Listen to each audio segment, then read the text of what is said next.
Hi guys, welcome back to my channel. My name is RJ Remilio. Welcome back for another video.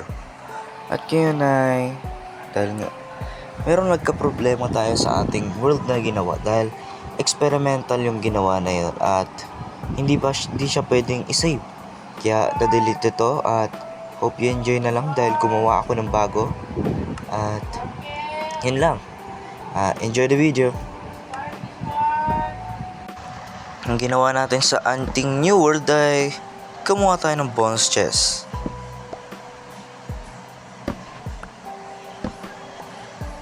All of resources para makuha ating kailangan. So yan lang ang ginawa ko muna para makasurvive kaagad tayo.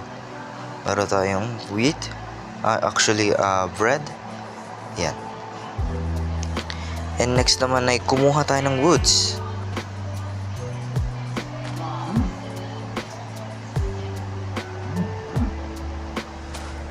At pumatay muna tayo dyan. Pero kumuha tayo ng woods, guys. Para sa starting house natin. At dito, gagawin na natin ang ating starting house. Hope you enjoy.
Pagkatapos nun ay gumawa tayo ng blocks at cobblestone para gumawa ng axe, stone axe at stone pickaxe para hindi na tayo mahirapan sa paggagawa ng ating bahay.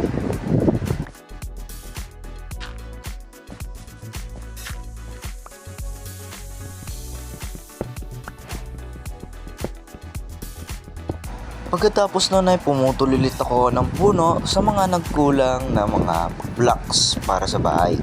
Actually, di naman talaga karamihan. Dahil ang liit lang ng ating starting house, pero huwag kayo mag-alala. Dahil, I don't know, baka next episode ay gagawa kagad tayo ng bahay. O kaya, mag-mining tayo. Napansin ko na naggabi kaya bumalik muna ako sa aking bahay. Actually, nagkumukuha pa ako ng woods pero babalik din naman ako sa bahay dahil maggagabi na. At yun na nga, napansin ko na.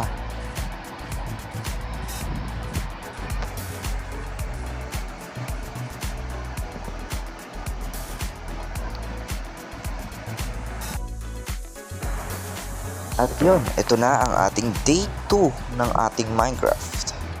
Day 2. Pero yan, kumuha lang ulit ako ng woods para sa bahay.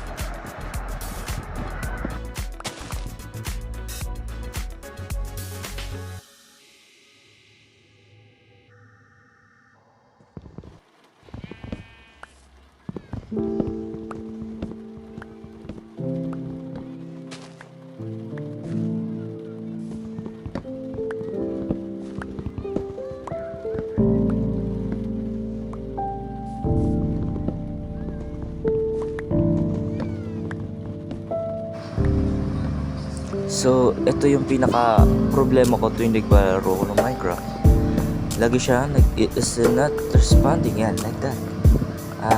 Kaya, minsan, kinakat ko na lang yung video para, alam niyo yun, para di niya makita.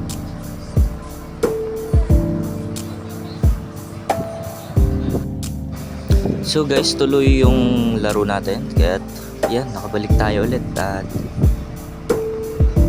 gagawin ulit na tatapusin na natin yung bahay at lalagyan na lang natin to ng time-lapse at ready to go.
So guys, may nakita ko ditong cave kaya pinasok ko muna to para ma-check kung meron bang irons.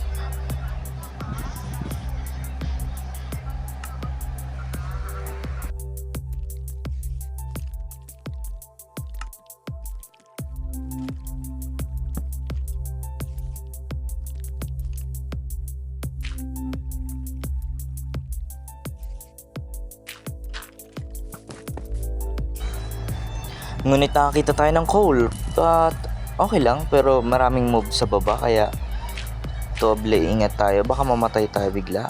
Ayan.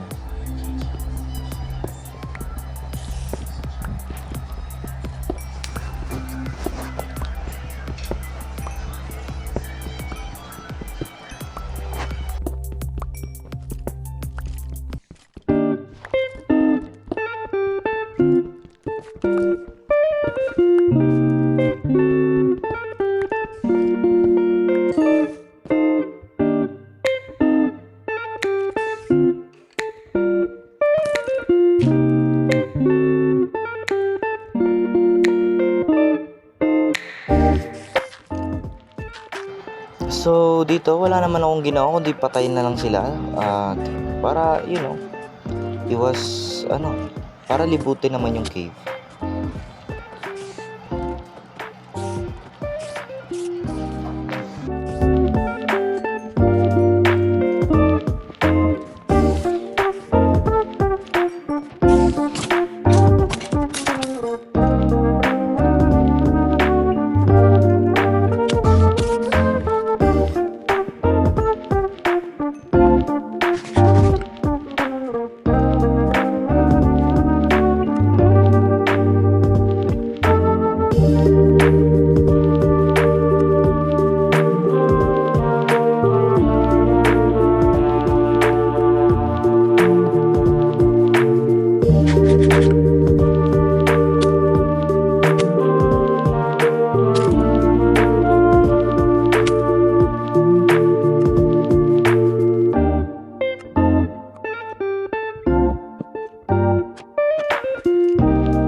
At ang ginawa ko na lang dito ay naghanap ako ng daanan para makauwi. At yan, nandiyan pala yung bahay ko.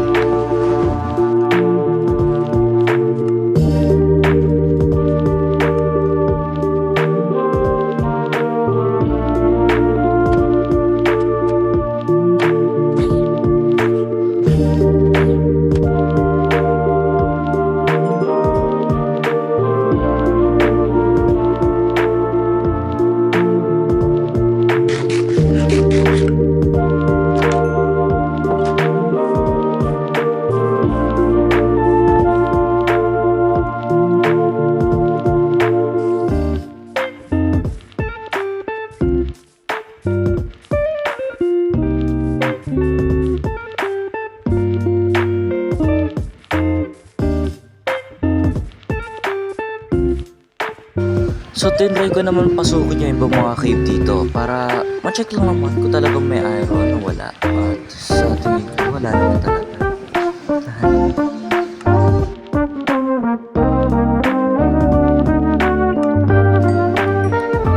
Dito ay nakakuha ko ng coal. Alam mo yun importante din naman ng coal. At sa tingin ko, ayan, pagkatingin ko sa aking hunger bar ay nagugutom na ako at wala akong maisip kaya inisip kong kumuha ng chicken. Tumingin ako, walang chicken sa aking inventory. Kaya tinignan ko yung salmon para kainin sana at pansin ko parang pwede akong kumuha ng manok at ipag-breed ko sila para gawing farm. Ay, actually not far.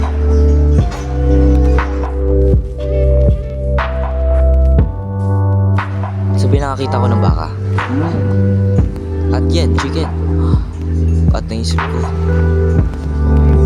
meron nga pala akong seed of melon. Kaya bumalik ako doon para gumawa ng fence. Ay, fence ba yan? I don't know.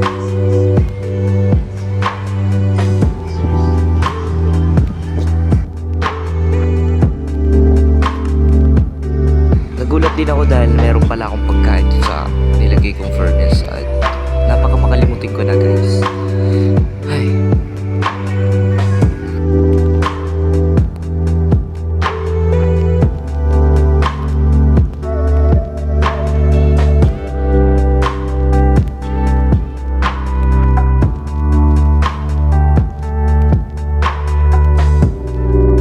So yan, gumawa lang ulit ako ng fence para matapos na yung aking